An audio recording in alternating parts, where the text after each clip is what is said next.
Well, good morning, everyone. My name is Mighty Stream. Today is July the 29th. I'm brought to you by Hope Through Navigation, and this is our Hood Recovery Services.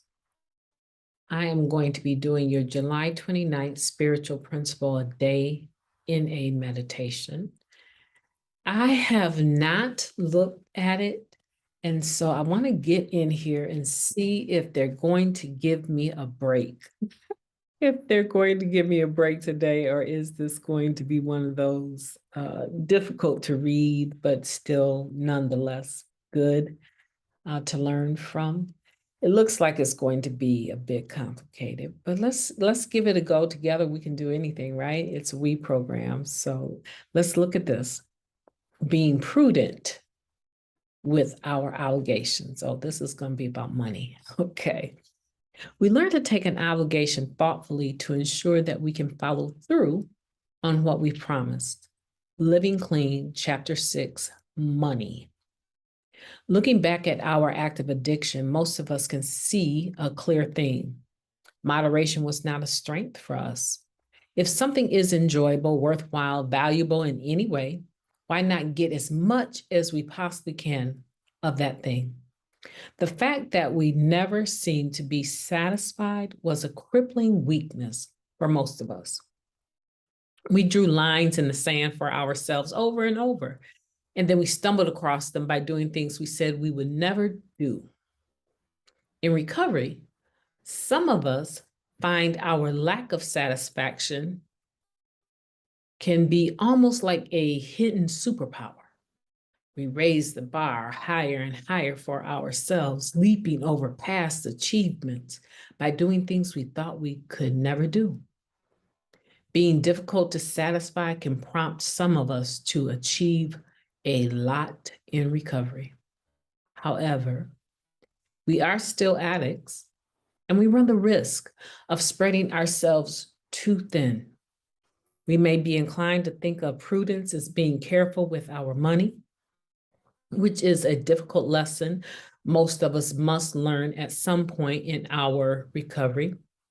However, prudence can apply to any resource we have, including our time and attention. One member found himself struggling to fulfill his NA commitments because people told me I could never say no to NA requests.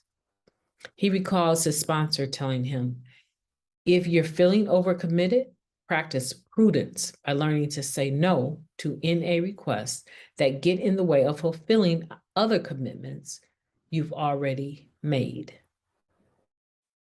Our disease tells us if one is good, more is better.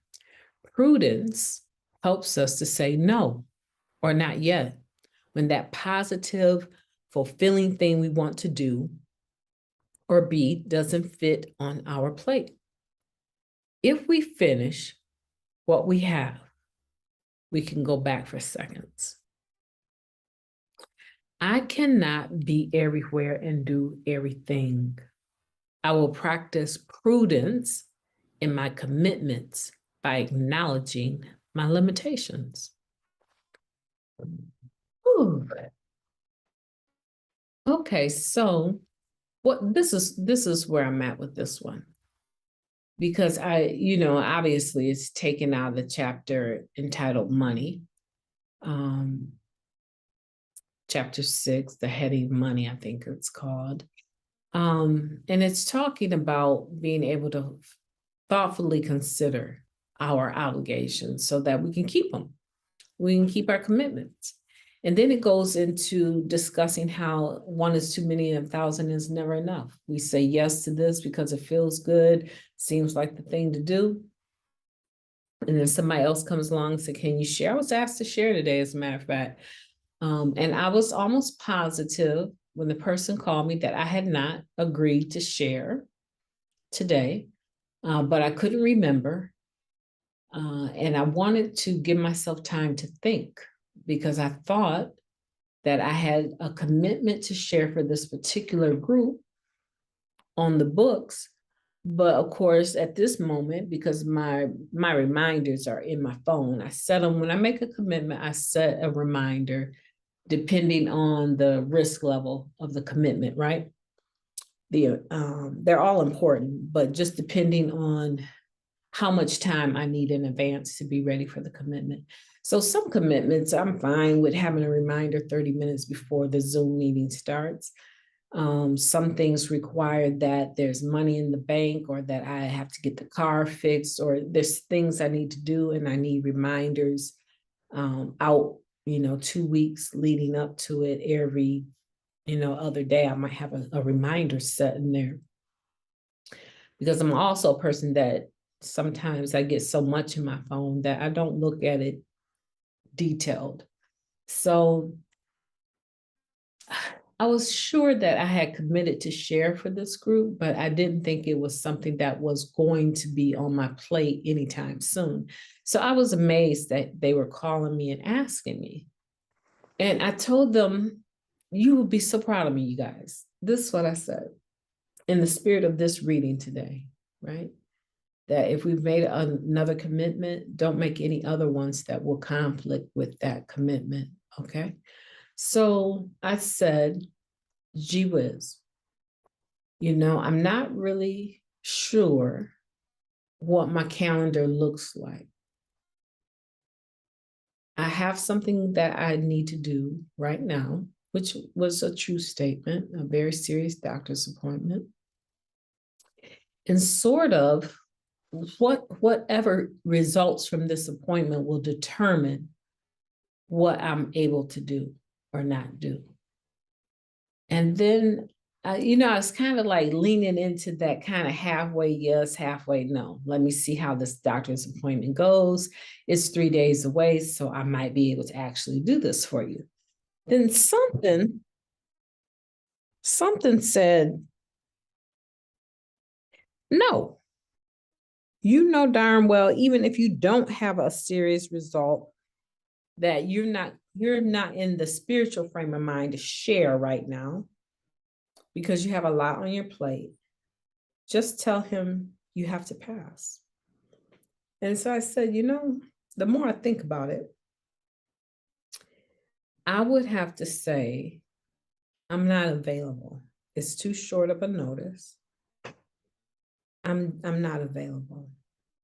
And when I said that, it dawned on me right there in that little window of time of that statement that I had another obligation with him, and I knew exactly when it was.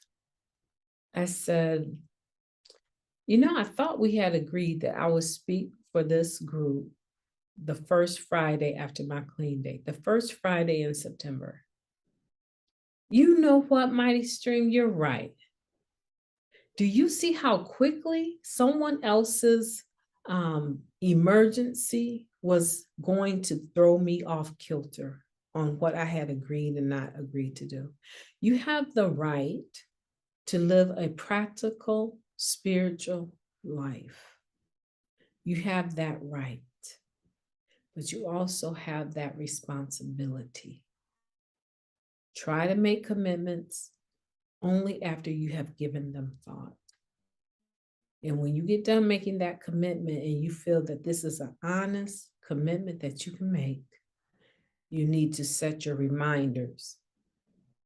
Now, if you're a person and you know that for a certain commitment, you need to dress up, but it takes you 4 hours to get ready to do anything, then you need to have reminders set so that you can be at the commitment on the time, at the time, if not a few minutes early, that you said that you would do.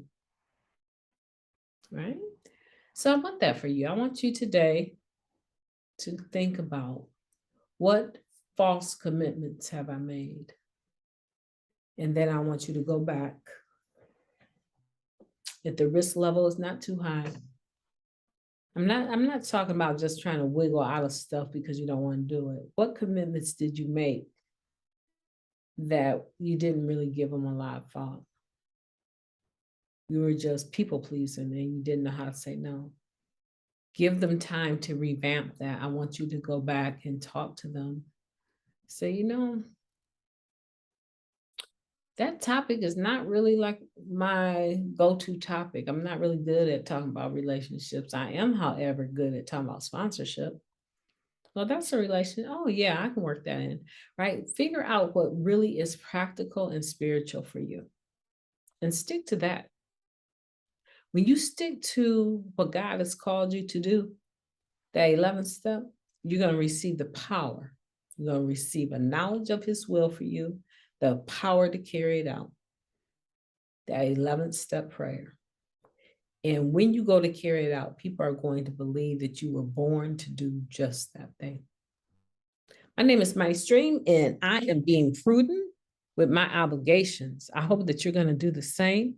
Reach out to me at recoveryofhope21@gmail.com, and I will be talking to you tomorrow.